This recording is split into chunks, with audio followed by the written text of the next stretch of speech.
Okay, I'm outside waiting for the dog to go to the bathroom, but okay. God is a good God, okay?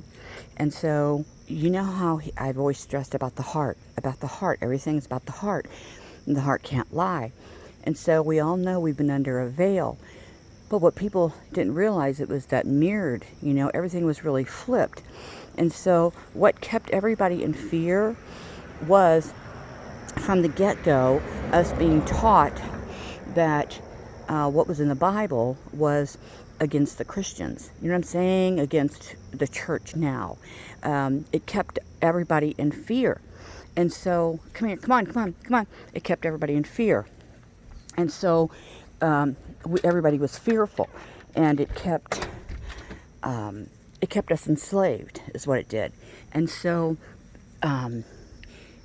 since the Federal Reserve went into effect, everybody has been under another enemy of the debt slavery. Everybody's been in bondage. Everybody's had that yoke.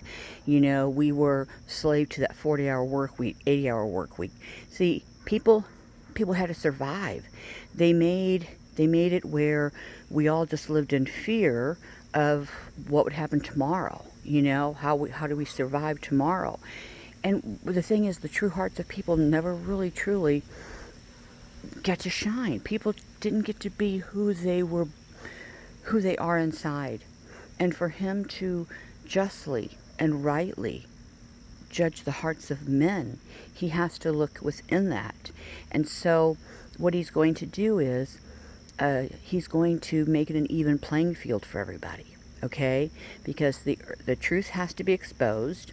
Here's your roots coming up, And so all the truth has to be exposed here. And then these earthly rewards, and what he's going to do is it's across the board. He's given everybody an even playing field. And those hearts that yearned from inside, that always said, if I had the money, I would do that. If I was able, I would so help them. I would be this person, I would be that person. Okay, this is what's going to happen. See, this is the final test, okay? This Jubilee, it's the Jubilee, is what it is. It's the final test. But he's making it even for everybody, because not all were born with the financial capabilities to live their best life. Now he's giving everybody a chance. Now, it's put your money where your mouth is. You always said you would be this person if you had that. Now I'm going to give you this. I'm going to allow this. What are you going to do with it? Okay, this next layout is for the hearts of gold. Remember how many times I'm crying, because you know how many times I talked about that?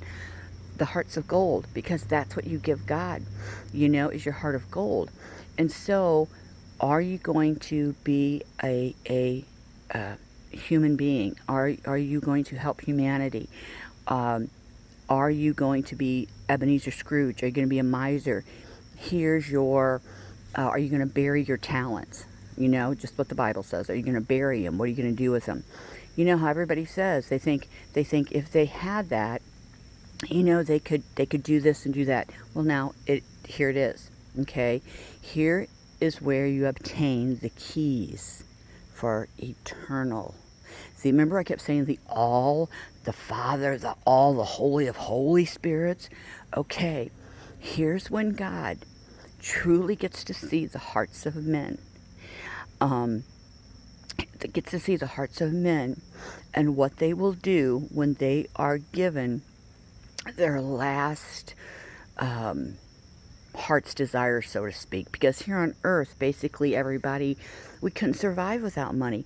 And people, and many people have had to do things they didn't want to do, but they had to do it to support their families or to survive. But it went against every single thing their heart stood for, but they did what they had to do. See, we don't know what's in people's hearts, but God does. And so he knows, and this debt slavery, this has been the mark. We have all had this mark. What do they call markers? Turn your marker in, your marker's up. What's put on the tables when you play markers? Okay, what do you sign by the X? That's your mark. We have all actually have been under the mark of the enemy, and it's been money. You understand? You know what I mean? It's been money, because we could not buy or sell without money. None of us could. And who made the rules? Who put us under the work week? Who made how much money we made? How many hours we worked? And when you carry that stress, you can't be your best. You can't be the best you can be, because you're constantly under stress and worry, and you were all just in major de-stress. You know what I mean? So all that's going to be lifted. See, it's all going to be lifted. Now he's going to allow all the yokes to be removed, and your hearts can be light as a feather, because the people who wanted to be wonderful fathers and mothers, but they just didn't have the time, they're exhausted. We all know how that goes. Well, now you're going to get your chance. You're going to get your chance. These are, and this higher, now this is going to allow for the higher also, the higher learning, the higher understanding, the truth as it was meant to be from the beginning, to be released, okay?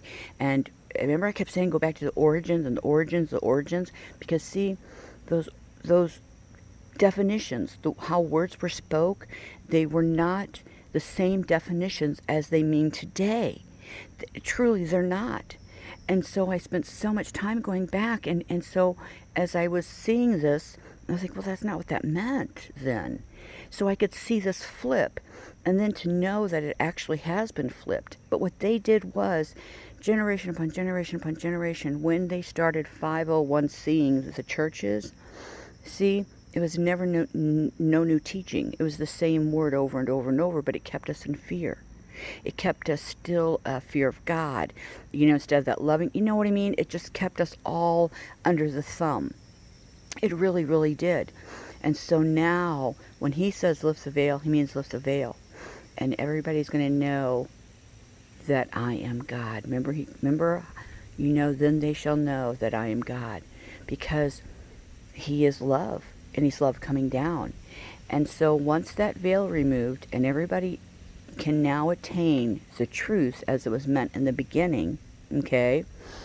But also, now, let me see, without all of this weight, this darkness, because that's what it is, that is around you, I'm going to deliver you from your captors. It's our exodus, really, is what it is. It's our exodus, okay?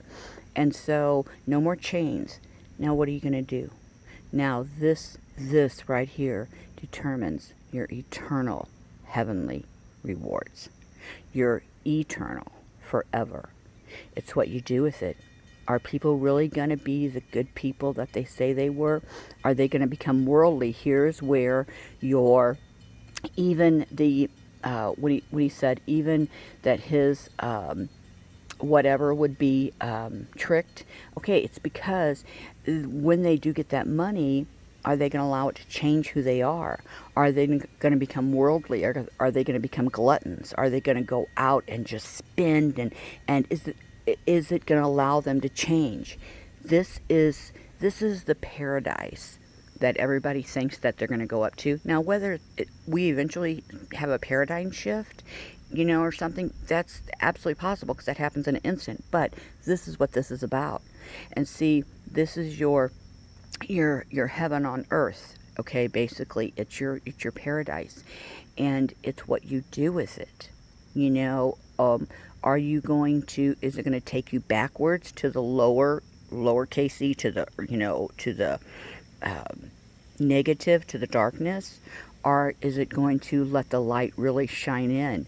Is your heart finally going to just beam out that light that has been in you since the beginning, and now everybody gets to be the true people they were born to be? It's globally, so it's helping the whole world. And people, it's not how you have to survive. You know what I mean? Because it's the people will help each other. If anybody needs anything, it's not what it meant where people will have to go work, because they have to. They go because they want to now, because they'll want to help. And they know things can't just shut down. So people will go and they'll be whistling while they're working. How about that one?